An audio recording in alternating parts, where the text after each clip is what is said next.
மனித இனத்தை நல்வழிப்படுத்துவது பணமா பண்பா என்ற தலைப்பில் பேச உள்ளார். பணம் என்ற தலைப்பில் செல்வி கிருத்திகா அவர்கள் பேச உள்ளார். இந்த உலகில் மகிழ்ச்சியாக இருப்பது என்ன தேவை என்று கேட்டால் அனைவரும் பணமே என்று கூறுவார்கள். பணம் இருந்தால் பண்பு தானாக வந்துவிடும். பணம் இல்லாதவன் ஒருவனுக்கு தான் பண்பு கேடுகள் வரும். பணம் இருக்கும் ஒருவன் வீட்டில் மகிழ்ச்சி கூடி வரும். பணம் இல்லாதவன் வீட்டில் துன்பங்கள் அதிகரித்திருக்கும்.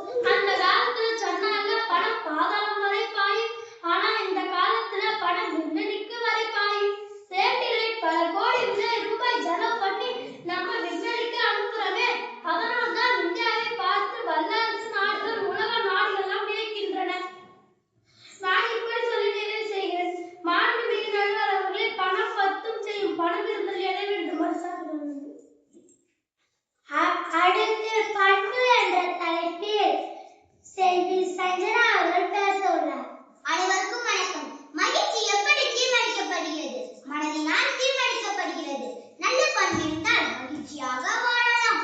பணம் என்ன செய்ய தூண்டும் தெரியுமா? தவறு செய்ய தூண்டும், கொள்ளையடிக்க தூண்டுவது, கொடுமை செய்ய தூண்டுவது, லஞ்சம் வாங்க தூண்டுவது, இவையெல்லாம் செய்து கொண்டிருப்பது பணம்.